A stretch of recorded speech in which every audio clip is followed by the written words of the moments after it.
أهلا وسهلا بكم أعضائنا الكرام مع التحليل الفني المستمر كل أسبوع. بداية نترككم مع الزميلة وسام من قسم الأخبار. صباح الخير أحمد، وصباح الخير لجميع المتابعين.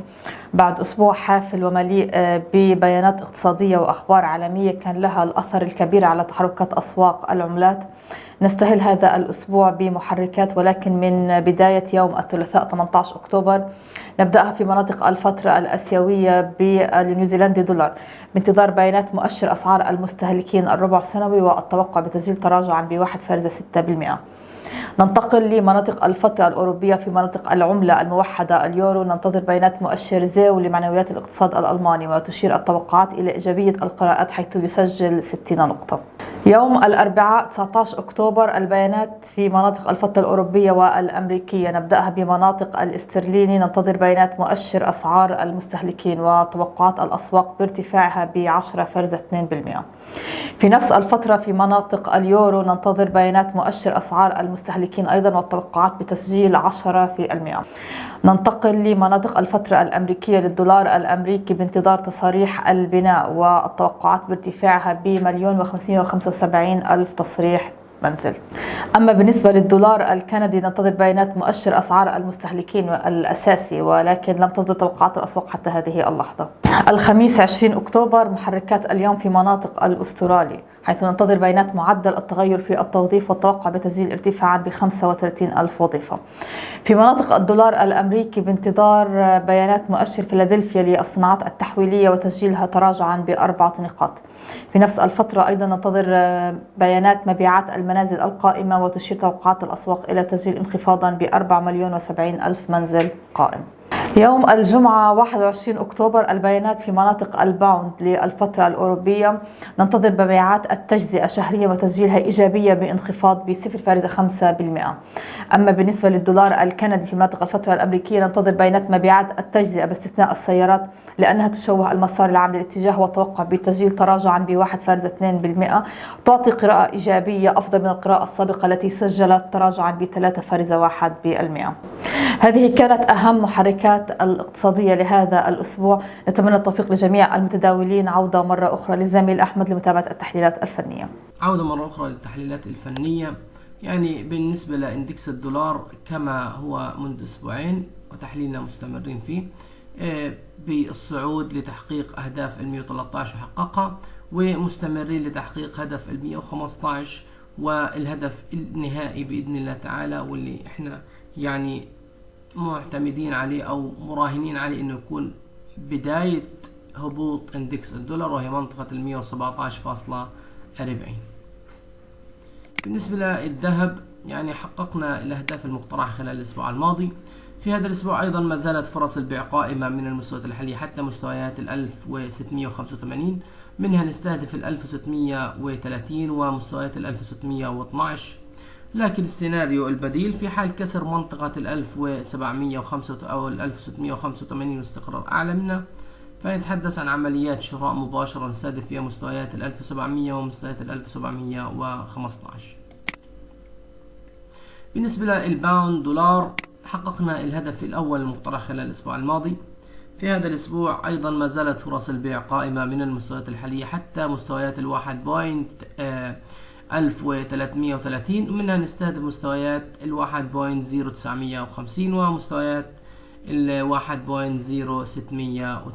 لكن السيناريو البديل في حال كسر منطقة 1.1330 واستقرار أعلى منها، فنتحدث عن عمليات شراء نستهدف فيها مباشرة مستويات 1.1550. بالنسبة لليورو دولار أيضا حققنا الهدف الأول المقترح خلال الأسبوع الماضي. أيضا ما زالت فرص البيع قائمة من المستويات الحالية حتى مستويات 0.9850، منها نستهدف مستويات 0.9630 ومستويات 0.9530. لكن السيناريو البديل في حال كسر منطقة 0.9850 واستقرار أعلى منها، فنتحدث عن عمليات شراء مباشرة نستهدف الواحد صحيح. بالنسبة للدولار ين حققنا جميع الأهداف المقترحة خلال الأسبوع الماضي. كان هناك منطقة 147.70 منطقة رهان لكن للأسف كسرها واستمر أعلى منها، وهذه تعتبر يعني بداية أيضا استمرارية صعود، ولم يكن يعني كان متوقع أنها تكون منطقة ارتداد، لكن إغلاق أعلى منها هذا يؤدي إلى استمرارية الصعود إلى مستويات 152.20. أما السيناريو البديل في حال كسر منطقة 147.70 مرة أخرى واستقرار أسفل منها، فنتحدث عن عمليات بيع مباشرة نستهدف فيها مستويات 146 ومستويات 145. بالنسبة للدولار كندي أيضا حققنا جميع الأهداف المقترحة خلال الأسبوع الماضي. في هذا الأسبوع أيضا ما زالت فرص البيع قائمة أو فرص الشراء قائمة من المستويات الحالية حتى مستويات 1.3800، منها نستهدف مستويات 1.4050 ومستويات 1.4200. لكن السيناريو البديل في حال كسر منطقة 1.3800 والاستقرار أسفل منها، فنتحدث عن عمليات بيع مباشرة نستهدف فيها مستويات 1.3600. بالنسبة للدولار فرنك أيضا حققنا جميع الأهداف المقترحة خلال الأسبوع الماضي.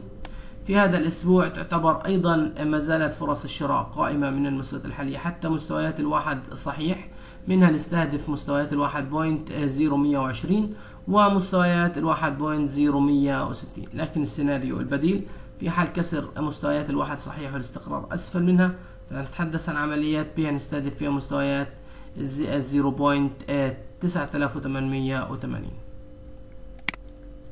بالنسبة للاسترالي دولار حققنا أيضا جميع الأهداف المقترحة خلال الأسبوع الماضي.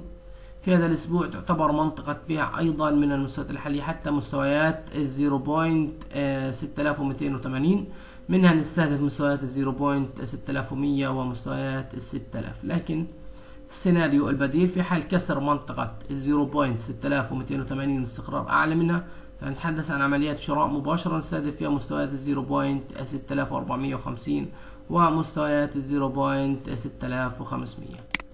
بالنسبة للنيوزيلندي دولار حققنا الهدف الأول المقترح خلال الأسبوع الماضي. في هذا الأسبوع أيضا ما زالت فرص البيع قائمة من المستويات الحالية حتى مستويات 0.5600 منها نستهدف مستويات 0.5500 ومستويات 0.5450. لكن السيناريو البديل في حال كسر منطقة 0.5600 والاستقرار أعلى منها، فإحنا نتحدث عن عمليات شراء مباشرة نستهدف فيها مستويات 0.5700. بالنسبة للباوند ين حققنا الأهداف المقترحة البديلة خلال الأسبوع الماضي. في هذا الأسبوع تعتبر مناطق شراء من المستويات الحالية حتى مستويات 164.50، منها نستهدف مستويات 168.80 ومستويات 170.40. لكن السيناريو البديل في حال كسر منطقة 164.50 واستقرار أسفل منها، فنتحدث عن عملية بيع أسفل مستويات 164.50 واستهداف مستويات 162. بالنسبة لليورو ين أيضا حققنا الهدف البديل المقترح خلال الأسبوع الماضي. في هذا الأسبوع تعتبر مناطق شراء من المستويات الحالية حتى مستويات 144، منها نستهدف مستويات 146 ومستويات 147. لكن السيناريو البديل في حال كسر منطقة 144 واستقرار أسفل منها، فنتحدث عن عمليات بيع نستهدف فيها مستويات 142.50. بالنسبة لليورو استرالي حققنا الأهداف البديلة المقترحة خلال الأسبوع الماضي. في هذا الأسبوع تعتبر مناطق شراء من المستويات الحالية حتى مستويات 1.5550، منها نستهدف مستويات 1.5850 ومستويات 1.6000.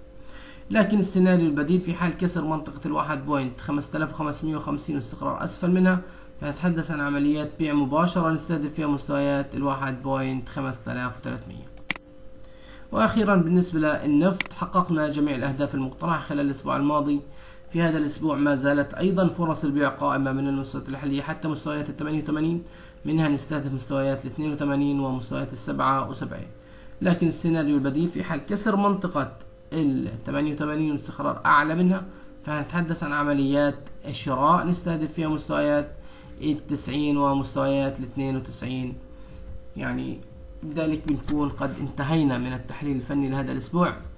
دمتم في أمان الله، وأسبوع موفق للجميع إن شاء الله، والسلام عليكم ورحمة الله تعالى وبركاته.